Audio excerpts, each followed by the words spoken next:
such a time as this.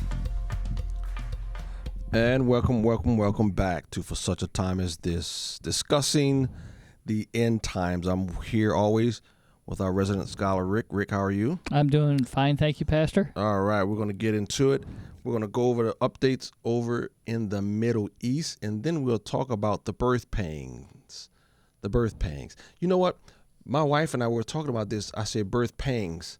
She said P-A-I-N. I says, no. In the King James, I know in the scripture it's pangs, P-A-N-G-S.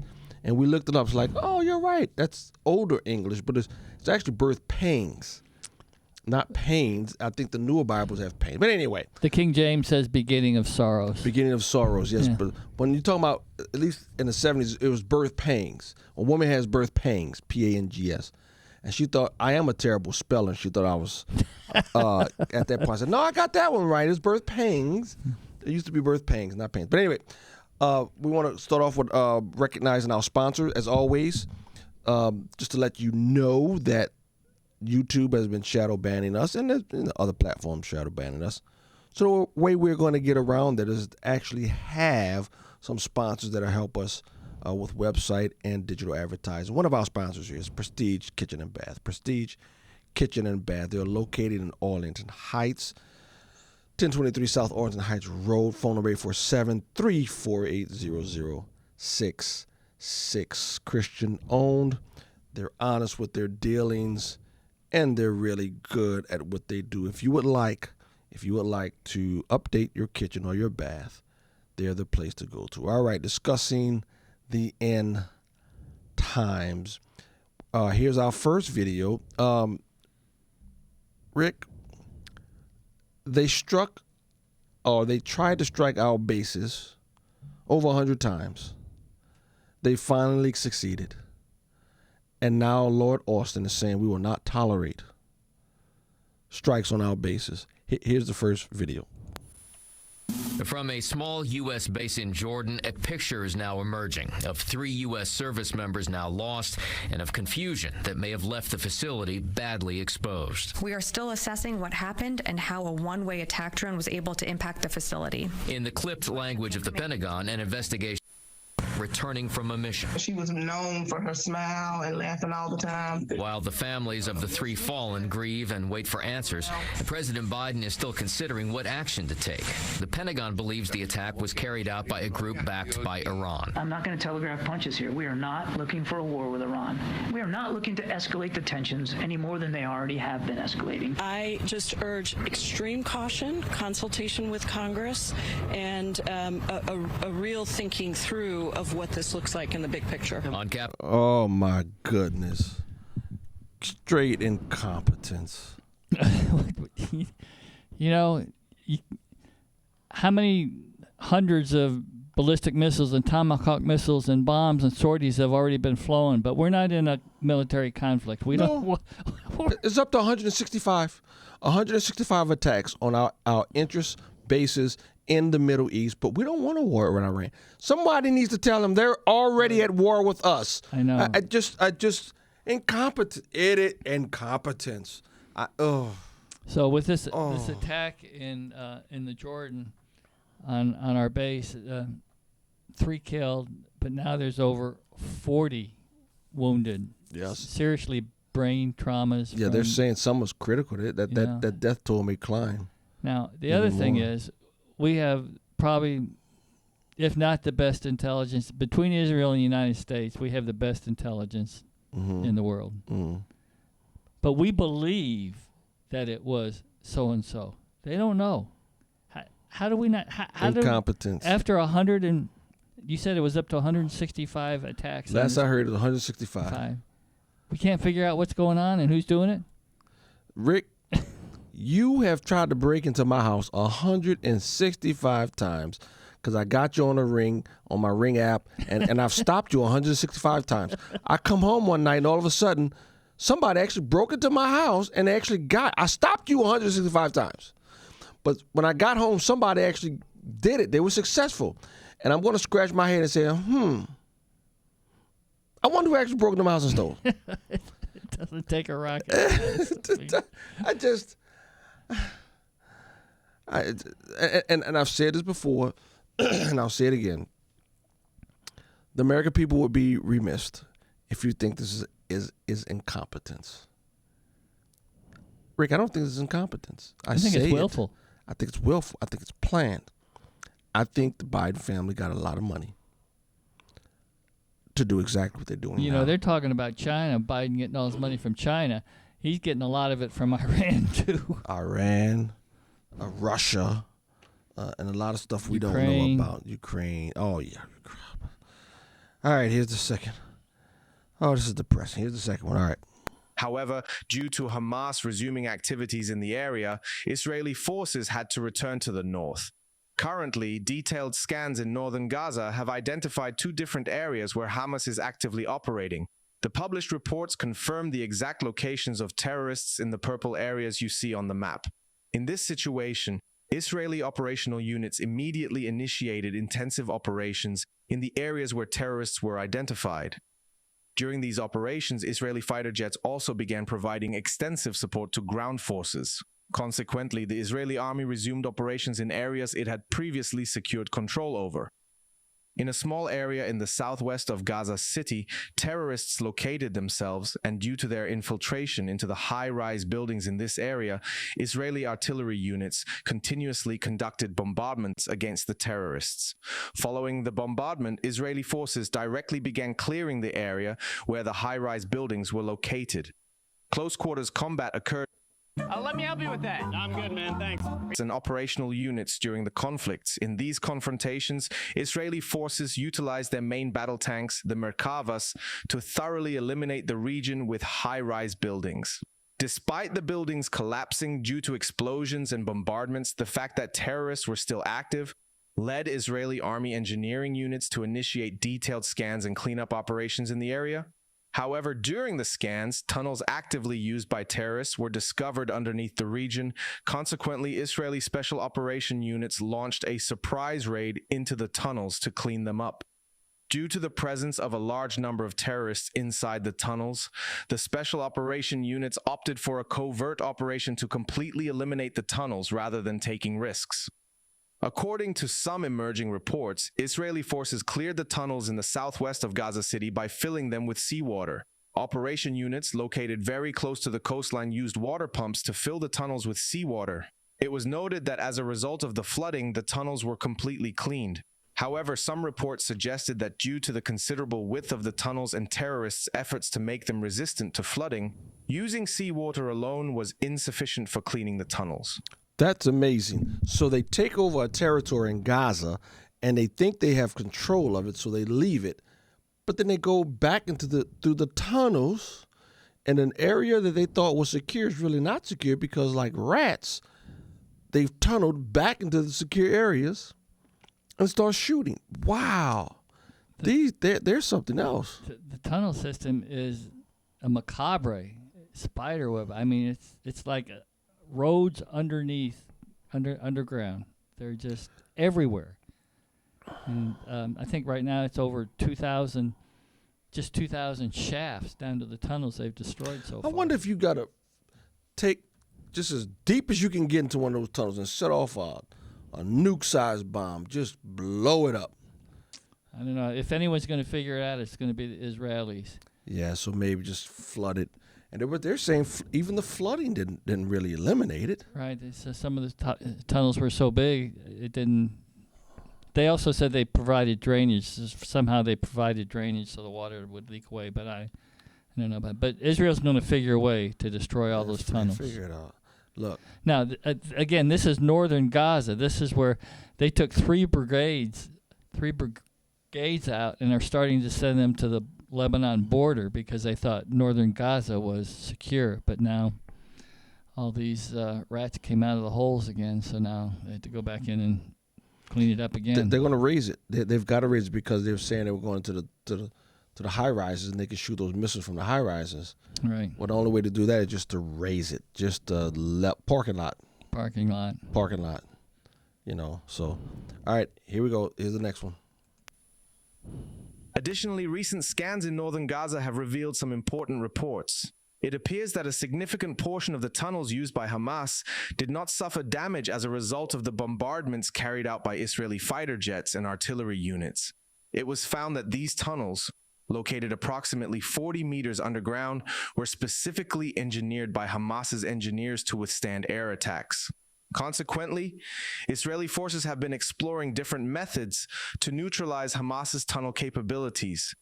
Due to the extensive use of explosive materials for tunnel demolitions, the Israeli military has also started submerging the tunnels entirely underwater to render them completely ineffective. Despite Gaza covering a total area of 365 square kilometers, data indicates that the length of Hamas tunnels amounts to 725 kilometers, leaving many astonished at the extensive tunnel network. It has been revealed that in southern Gaza, Well, that's pretty long. 725 kilometers is 450 miles of tunnel. 450 miles of tunnels. And we're not talking about from here to St. Louis, from Chicago to St. Louis. We're talking about a small region there. It's a very, very small region. There was another, I forgot the name of it, but in eastern Gaza, northern eastern side of Gaza, there was another city that things started to come back up, and they had 37 miles more tunnels when they went back under to destroy that. Now that just showed up. 40 meters underground is like a 10-story building. That's how far underground these. It's 120 feet down. Yeah, and you know what? We didn't bring this up, and we should do this next week. But the United Nations Relief Fund, WA. Oh, you mean United Nations Terror Fund? Terror Fund.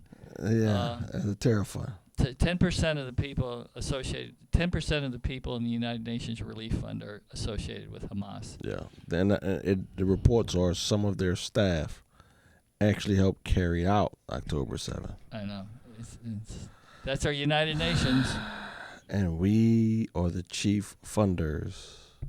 Well, apparently a lot of people stepped down, including the United States. So I hope that's true.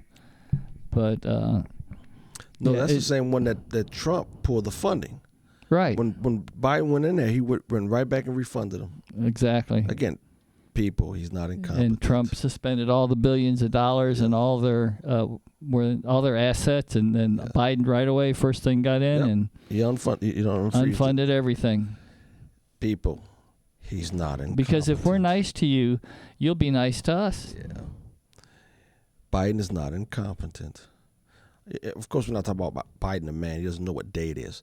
The Biden administration is not incompetent. They're just evil. Evil and willful. Here's the next one. But Gallant said today, Israel's defense minister, he responded to Nasrallah's speech, and Netanyahu did as well, the prime minister. But Gallant's comments, I believe, were particularly striking.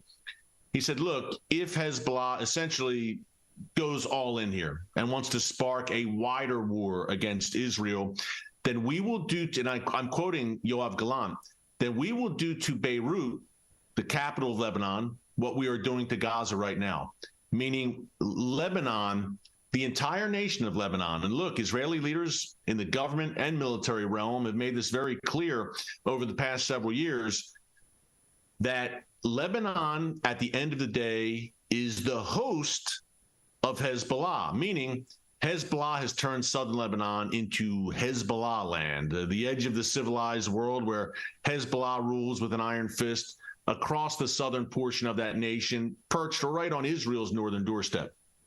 But at the end of the day, Lebanon, the Lebanese government, although there are members of the Lebanese parliament that belong to Hezbollah, at the end of the day, Lebanon and the Lebanese armed forces have done nothing to expel Hezbollah. This has happened on their watch, and many times with the collusion of members of the Lebanese government. So what Israel is saying is that all of Lebanon, all the way to Beirut, beyond southern Lebanon, and look, Hezbollah has a power base in the suburbs around Beirut as well. All the way to Beirut, we will unleash, and we will destroy Hezbollah, and all of Lebanon will feel what we are about to unleash. That's what Yoav Gallant said.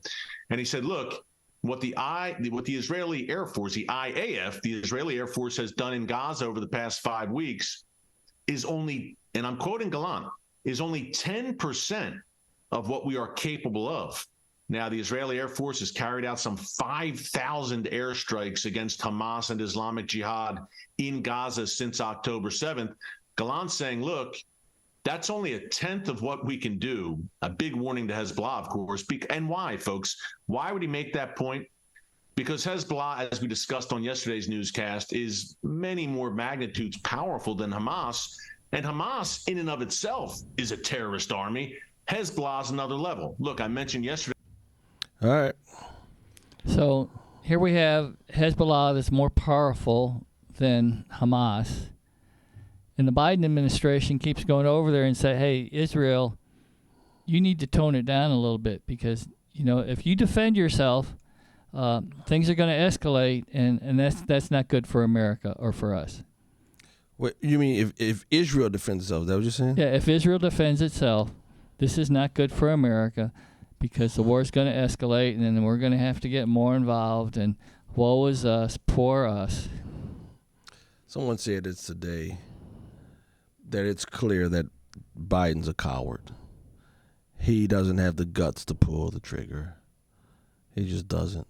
And that's sad. That is so sad. You got a president who's afraid to pull the trigger. We don't want a war with Israel. We don't want to, what are we Iran. At? We don't want a war with Iran. We don't want a war. They've attacked us 165 times. But we don't want a war with Iran. How many more times? 1,065, maybe they might get the point. I don't know. It was inevitable. It's humiliating. It's humiliating. The United States of America is being humiliated on a national scene. Well, it all started when Biden took everything out of Afghanistan and we left our airport there with $85 billion worth of military equipment, planes. He funded. Now, no one's that incompetent. I don't think an idiot's not that incompetent. He's not incompetent, people. He's evil. And I think he knew exactly what he was doing when he left our stuff behind. He was arming the terrorists. He was arming them. And there's no way around that. All right. So just one more thing on this Hezbollah thing. Israel's not going to listen to the United States. They're going to defend their country and their land. Good. I hope they don't. And right now, some of the brigades that left northern Gaza went up to the northern border of Israel. One brigade had to come back to clean this up, but they're lining up all their soldiers on the northern border of Israel now. Who Israel is? Israel is, yes. About to go in? Ready to go in. Gallant even. Gaza Part 2 in Lebanon? Yeah, Gaza Part 2. And that wasn't really a fight. I mean, they steamrolled Gaza. They steamrolled Hamas. And you know what? They keep talking about Hezbollah is 10 times bigger. What does it matter? If you don't have the technology and the missiles, they're going to steamroll Hezbollah too. They're going to steamroll. Yep. And they know it. So, yes, the war is going to escalate in Lebanon now after the Israelis clean up Gaza. They still think our president. They still think that the Palestinians are going to go back and occupy Gaza. Who said that? That's what everyone's saying. After this is all over, let's have another. You mean not Hamas though? Well, the Palestinians. You got the Palestinians. Well, they make the distinction between Hamas and the Palestinians. Yeah. I think they're all one and the same. They're all the same. They're all the same. But what they're going to occupy, Rick, is a parking lot. Turn it into a parking lot. It's desolate. It's desolate. So turn it into a parking lot. Say, if y'all can live in that, have at it. Go. But it's a parking lot. So, this is terrible. All right, we want to switch gears real quick with the last few minutes we have. The birth pains. Rick, here are the birth pains. Matthew 24:3. As he sat on the Mount of Olives, the disciples came to him privately, saying, "Tell us when When will these things be, and what will be the sign of your coming and of the end of the age? And Jesus answered them, see that no one leads you astray. For many will come in my name, saying, I am the Christ, and they will lead many away. Second part, wait a minute. Oops, sorry. Sorry for the technical difficulties. Here's the second part of that verse. And you will hear of wars and rumors of wars.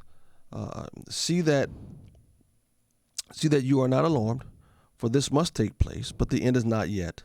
For nation will rise against nation, and kingdom against kingdom, and there will be famines and earthquakes in various places. All these are but the beginning of the birth pains. So we have false Christs, famines, and nation warring against nation. Now, we've had wars in the world. There's been wars everywhere in the world right now. I think right now there's like 65 or 67 conflicts in the world of nations against nations. But it's going to get more intense, and there's going to be more nations fighting with each other. And the main thing is most of this is going to take place in the Middle East. The other thing, there'll be famines. I am just utterly amazed at, especially France, the Netherlands, and I think Germany's part of it, but definitely France and Netherlands, that are trying to put their farmers out of business. I still don't get that one. I don't know as much. What is going on? Why are they harassing their farmers? Well, they're taxing the diesel fuel. They're taxing the food for the grain and stuff for the animals. They're saying, we need carbon dioxide to live, and they're trying to eliminate it. I mean, just go right against that. But so the truckers, the farmers are set up a barricade around Paris to stop anything from going in there because they've had it. We're done with the policies. And what are they trying to accomplish? They're trying to accomplish, topple the government? Yes, so they won't tax them out of business. They're doing everything they can to put the farmers out of business. And again, why? Because of the climate? That's the thing about climate change. It's a religion, and you can say, well, because of climate change, which it's so broad, you can. When you mention the word climate change, well, we have to do whatever we have to keep climate change. So, but they can't even scientifically explain what their climate change is. So it's not a good situation. The Netherlands, they were trying to tax and take. They were taking away the farmers' lands. Literally taking what do their you mean farm, taking it away? Just taking it, confiscating it. Yeah, I understand. What do you mean? Why? They're the elites, and they get to tell everybody. So the Marxists are just taking the masks off. So, there is going to be famine. I mean, we don't need people shutting down farmers to have more famine in the land, but it looks like that's the direction that everything's headed. You start taking land away in America, it's going to get interesting. Well, yeah. Because they don't have what we got. Second Amendment. Yeah, we have the Second Amendment. Yeah, they don't have that. So, I mean, we talk about wars and rumors of war, and we're headed for a civil war here as Biden goes down to the border of Texas, says tear down the fence so we can let all the illegals in. Yeah. I thought they were supposed to protect us in the country. You thought wrong, Rick. You thought wrong. They protect whoever gave them all that money. Right. That's what the Biden family's doing. So, wars and rumors of wars, famines, and this is just the very, very beginning. The thing about birth pains is they start off slow and they're not very intense.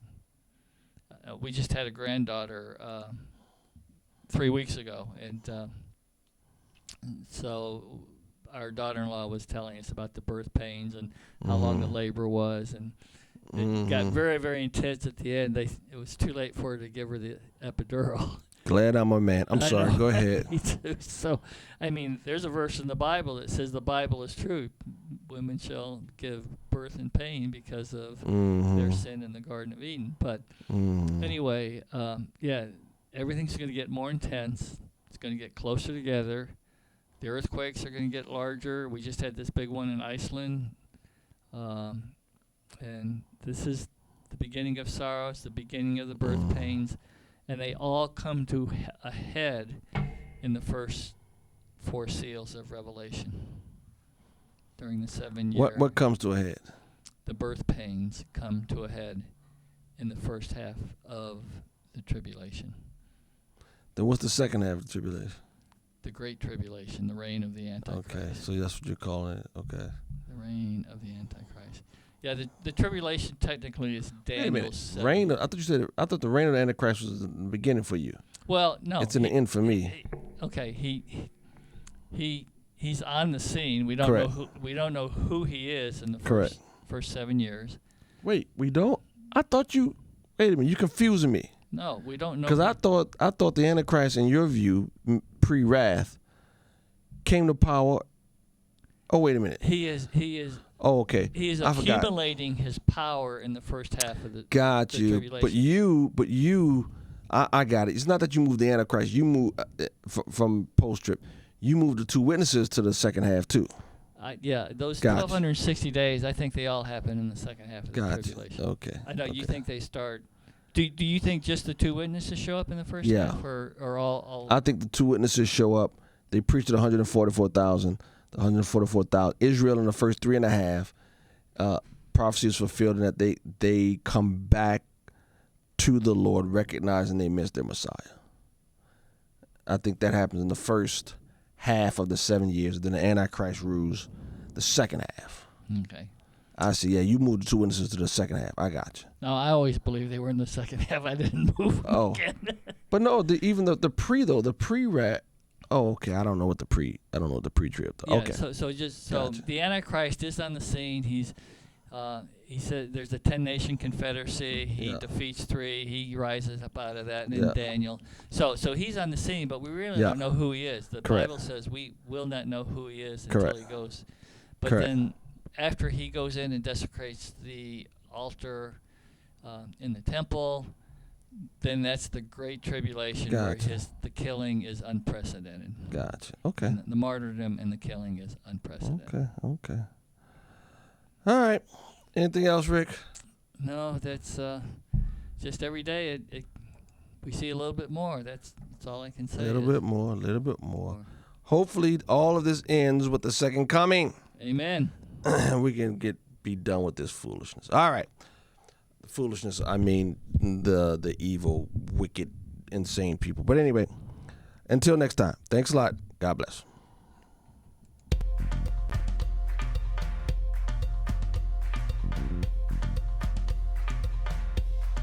For such a time as this,